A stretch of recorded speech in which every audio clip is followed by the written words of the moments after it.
তবে কি ধীরে ধীরে যুক্তরাষ্ট্রের পায়ের তলা থেকে মাটি সরে যাচ্ছে? এবার যুক্তরাষ্ট্র নিজেই কি অস্তিত্ব সংকটে ভুগতে শুরু করেছে? নিজেদের অস্তিত্ব টিকিয়ে রাখতেই কি দিক বিদিক ছুটে বেড়াচ্ছেন মার্কিন প্রতিনিধিরা? গভীর সাগরে ক্রমশ ডুবমান মানুষটি যেভাবে খড়কুটো আঁকড়ে ধরে হলেও বেঁচে থাকতে চায়, যুক্তরাষ্ট্রেরও কি সেই একই দশা হলো? দুর্দান্ত প্রতাপ আর বিশ্বের অন্যতম পরাশক্তিধর দেশ যুক্তরাষ্ট্রকেও শেষে কিনা এই দিনও দেখতে হলো। প্রেসিডেন্ট হিসেবে ডোনাল্ড ট্রাম্প দ্বিতীয় মেয়াদে ক্ষমতায় আসার পর বেপরোয়াভাবে সকল দেশের উপর শুল্ক আরোপ করতে থাকে মার্কিন যুক্তরাষ্ট্র। ফলে প্রতিদ্বন্দ্বী দেশগুলো বিকল্প পথ খুঁজতে থাকে, আর মিত্র দেশগুলোও মুখ ফিরিয়ে নিয়ে নিজেদের পথ নিজেরাই দেখা শুরু করে। আর কফিনের শেষ পেরেকটা ঢোকানো হয় সম্ভবত ইরান যুদ্ধ শুরু করার মাধ্যমে। একে তো ইরানের পাল্টা আক্রমণে যুক্তরাষ্ট্র নিজেই দিশেহারা, অন্যদিকে দীর্ঘদিনের মিত্ররা রীতিমতো হাত গুটিয়ে নেয় যুক্তরাষ্ট্রের কাছ থেকে।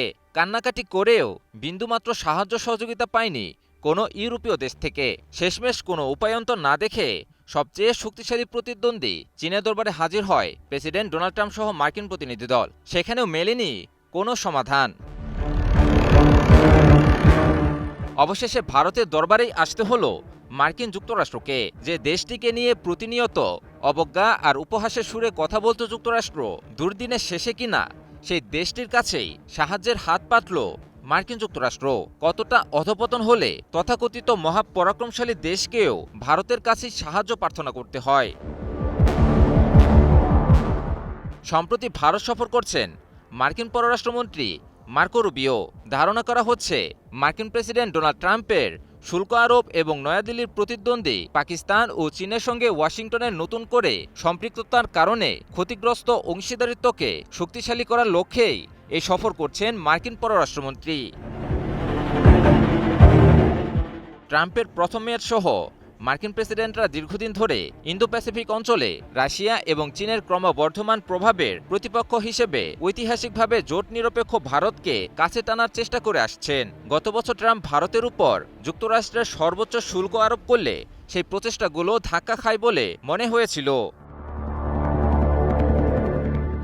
যুক্তরাষ্ট্র, ভারত, জাপান ও অস্ট্রেলিয়াকে নিয়ে গঠিত কোয়াড গোষ্ঠীর শীর্ষ সম্মেলনের সঙ্গে ট্রাম্পের ভারত সফরকে যুক্ত করার জন্য নয়াদিল্লি চাপ দিয়ে আসছিল।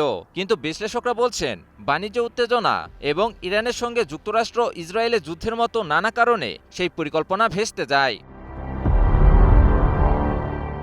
এদিকে যুক্তরাষ্ট্র ভারতের প্রতিদ্বন্দ্বী ও প্রতিবেশী পাকিস্তানের আরও ঘনিষ্ঠ হয়েছে এবং যুদ্ধ শেষ করার প্রচেষ্টায় ইসলামাবাদ একটি প্রধান মধ্যস্থতাকারী হিসেবে আবির্ভূত হয়েছে, যা যুক্তরাষ্ট্র ভারত সম্পর্কের জন্য আরেকটি নতুন অস্বস্তির কারণ হয়ে দাঁড়িয়েছে। ইরানের বিরুদ্ধে যুক্তরাষ্ট্র ইসরায়েল যুদ্ধের কারণে সৃষ্ট জ্বালানি সংকট ভারতকে রাশিয়ার তেলের উপর থেকে নির্ভরশীলতা কমানোর মার্কিন প্রচেষ্টাকেও বাধাগ্রস্ত করেছে।